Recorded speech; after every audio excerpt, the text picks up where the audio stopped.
después de esas caídas tan fuertes del día de ayer.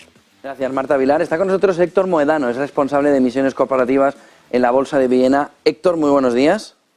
Hola, muy buenos días a todos. Silicon Valley Bank es Berenster 2.0, es el inicio de una crisis financiera. ¿Nos va a destapar determinados productos que puedan no haber estado derivados, que puedan haber no estado muy bien supervisados y que aparezcan al igual que aparecieron en 2008 las subprime? Bueno, pues sin duda que se trata de un evento que ha sorprendido a prácticamente todos. Es verdad que ya había ciertas fuentes que venían avisando de que obviamente pues esas entradas de depósitos en determinadas entidades financieras, sobre todo por cómo se estaba invirtiendo ese dinero dentro de la estructura de balance de estos bancos, pues no era del todo correcta.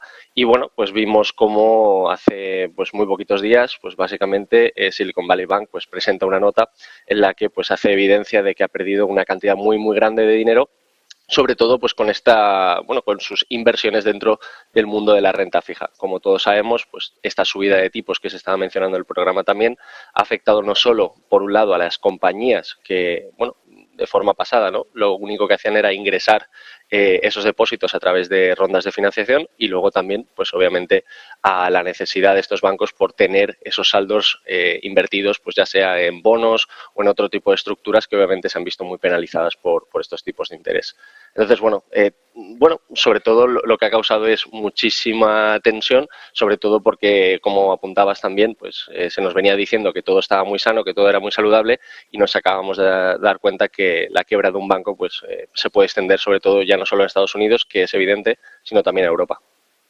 En ese contexto, Héctor, nos aparecen las CMBS, esa exposición a la banca a inmuebles comerciales como locales y sobre todo oficinas, que estaría perdiendo gran valor y que, por ejemplo, en Estados Unidos habría superado en el último año los 5 trillones. Gran parte de la banca privada europea está intentando analizar esta mañana, sobre todo después de ver el comunicado de Credit Suisse hace apenas 40 minutos, cuál es la exposición de estos derivados a estas CMBS, ¿no? Esos inmuebles comerciales, y también la manera en la que esos activos, esos bonos que se buscan a vencimiento, esos bonos que se busca madurar hasta vencimiento, puedan ser un problema importante en el balance. ¿Existe sobre todo en este entorno de real estate o puede existir un problema alrededor de cómo no han sido demasiado supervisados en el balance de las entidades financieras esos derivados? Bueno, en primer lugar, yo diría que de forma general se trata de un instrumento de renta fija que se utiliza muchísimo, sobre todo porque viene a estar colateralizado por, sobre todo, inmuebles o sobre todo lo que conlleva, digamos, parte, ¿no? De alquileres y sobre todo pues de una estructura de renta fija que lo que viene a hacer es pues ir pagando una serie de intereses. Ese instrumento de renta fija se utiliza también en los balances y con los que pues obviamente este tipo de bancos como Silicon Valley pues ha utilizado para respaldar sus inversiones y que pues se pretende, ¿no? Sobre todo mantenerlas a vencimiento. Obviamente el hecho de pensar que la renta fija es prácticamente segura pues viene a ser un riesgo, ¿no? Viene a ser pues una concepción errónea y lo que debemos de tener en cuenta es que se pueden realizar impagos. Lo vimos hace unas semanas también en un caso con una cartera de CMBS nórdica en la que Blackstone pues anunciaba, ¿no? Que se había producido un default, unos 500 millones de euros y por lo tanto pues ya nos estaba dando un pequeño índice o ya nos estaba dando pues una pequeña entrada a lo que luego ha ocurrido, ¿no? Es decir, subidas de tipos de interés, todos los instrumentos de renta fija caen y obviamente si una entidad como Silicon Valley en la que se han producido unas retiradas de depósitos muy grandes, pues lo que tiene que hacer ese banco es tirar de esas inversiones que tiene habían caído muchísimo y por lo tanto se produce un descuadre entre lo que tiene que devolver a los depositantes y lo que le queda de las inversiones porque arrastra unas pérdidas muy grandes.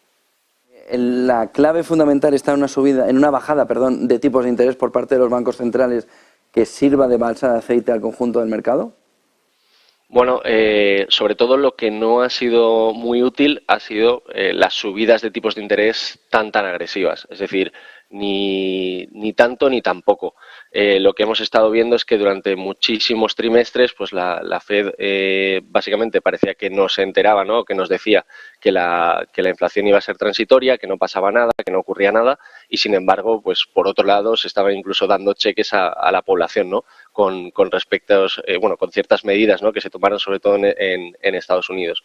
Obviamente, conforme tú vas aumentando esa oferta monetaria, pues obviamente no es automático, pero sabes que las consecuencias de eso va a ser pues un aumento de la inflación.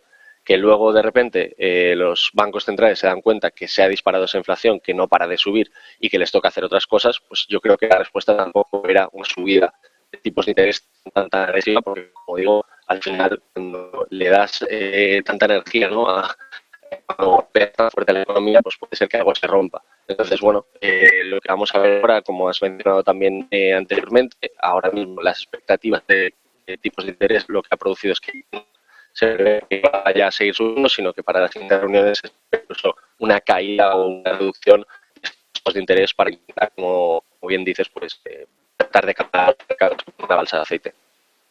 El otro punto fundamental está en los bancos concretos, First Republic y sobre todo PacWest, además de Comerica y también Western Alliance.